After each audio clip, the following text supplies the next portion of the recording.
Okay बेटा, हम लोग पहुंचे स्टैट्स में, ऑर्गेनाइजेशन ऑफ डेटा में, सम्स वाले पेजेस में। ये वीके ओरी का क्वेश्चन 6 है, बहुत छोटा ही क्वेश्चन है। इसमें लिखा है convert the following data in a simple frequency distribution.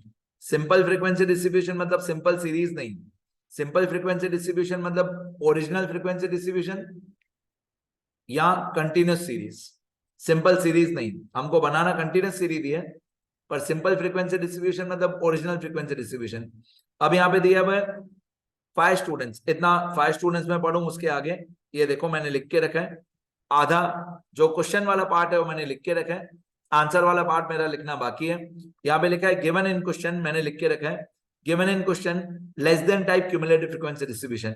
मतलब ये देखो 5 students obtain less than 3 marks, 12 students obtain less than 6 marks. तो आपको less than type cumulative frequency distribution दिया हुआ है और फाइंड क्या करना है, फाइंड या रिक्वायर्ड कंटिन्यूअस, आप लोगों को कंटिन्यूअस फ्रीक्वेंसी डिस्ट्रीब्यूशन फाइंड करना है।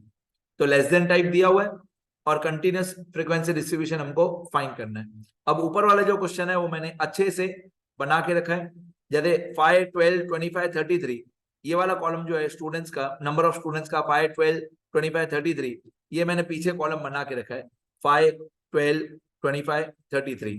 ये नंबर ऑफ स्टूडेंट्स का कॉलम मैंने पीछे की तरफ बना के रखा 5 12 25 33।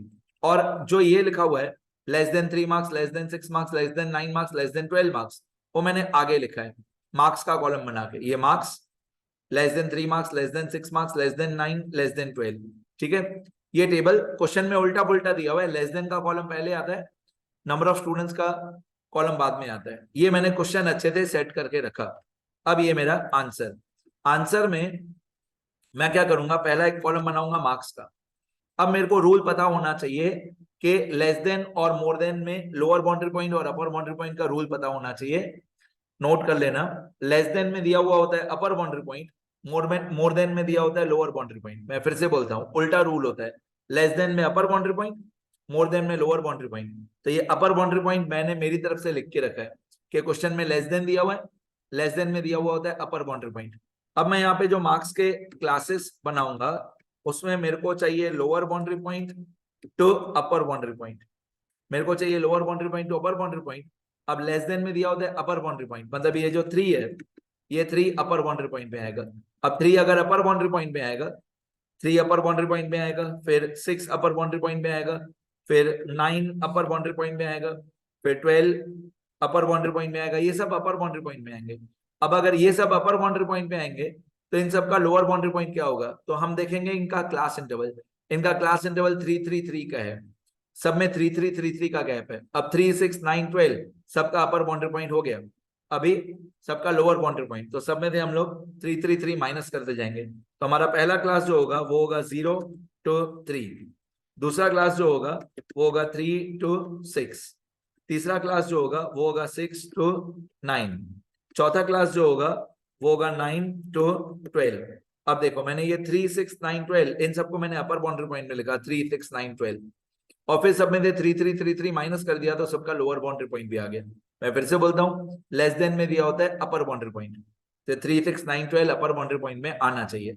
अब दूसरा कॉलम में बनाऊंगा नंबर ऑफ स्टूडेंट्स का, नंबर ऑफ स्टूडेंट्स, ये मेरा दूसरा कॉलम होगा। इसके अंदर नंबर ऑफ स्टूडेंट्स के अंदर मैं 2 कॉलम बनाऊंगा, एक कॉलम बनाऊंगा मैं कैलकुलेशन का और एक कॉलम में बनाऊंगा एफआई का। ठीक है, कैलकुलेशन लेस देन में हमेशा ऊपर से स्टार्ट करो, मोर देन में हमेशा नीचे से स्टार्ट करो। मैं फिर से बोलता हूं, लेस देन में ऊपर से स्टार्ट करो, मोर देन में नीचे से स्टार्ट करो। ओके, अगर आप एफआई में से सीएफआई निकाल रहे हो, अगर आप एफआई क्वेश्चन में दिया हो उसमें से सीएफआई निकाल रहे हो तो सारे एफआई को हम प्लस करते हैं, लेकिन यहाँ पे उल्टा है, यहाँ पे सीएफआई में से एफआई बनाना है। अगर सीएफआई में से एफआई बनाना हो तो सारे सीएफआई को माइनस करते हैं, और सबसे छोटा जो सीएफआई है फाइव, उसमें से हम 0 माइनस करेंगे। तो 5 minus 0 equal to obviously 5, 5 minus 0 equal to 5 होता है।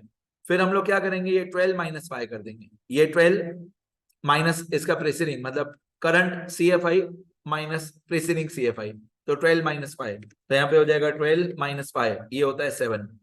फिर हम लोग कर देंगे ये वाला 25 current CFI minus presiding CFI, तो 25 माइनस 12, तो 25 माइनस 12 ये होता है 13।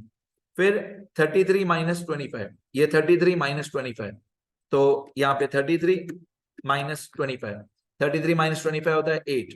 अब एफ आई कॉलम का अगर आप टोटल करोगे, अगर आप एफ आई कॉलम का टोटल करोगे तो एफ आई कॉलम का टोटल उतना ही होना चाहिए, एन एफ आई कॉलम का टोटल उतना ही होना चाहिए जितना सी एफ आई कॉलम की हाईएस्ट वैल्यू थी। सी एफ आई कॉलम की हाईएस्ट वैल्यू क्या थी? 33। तो आप एफ आई कॉलम का टोटल करो तो 33 ही आना चाहिए। देखो 5 और 7, ये 5 और ये 7, 12, 12 और 13, 25, 25 और 8, 33, मतलब हमारा आंसर राइट है। तो एफ आई कॉलम का टोटल 33 ये राइट है। तो हमने सीखा क्या इस क्वेश्चन में? हमने सीखा लेस देन को ओरिजिनल में कैसे कन्वर्ट करते हैं। ठीक है, from C F I to F I minus होता है, लेस देन में दिया होता है अपर बाउंड्री पॉइंट। ठीक है, इतना आपको कंप्लीट करना है। मैं एक बार स्क्रॉल कर देता हूँ, क्वेश्चन आंसर देख लेना। ये क्वेश्चन है, ये आंसर, इतना लिखो सब लोग,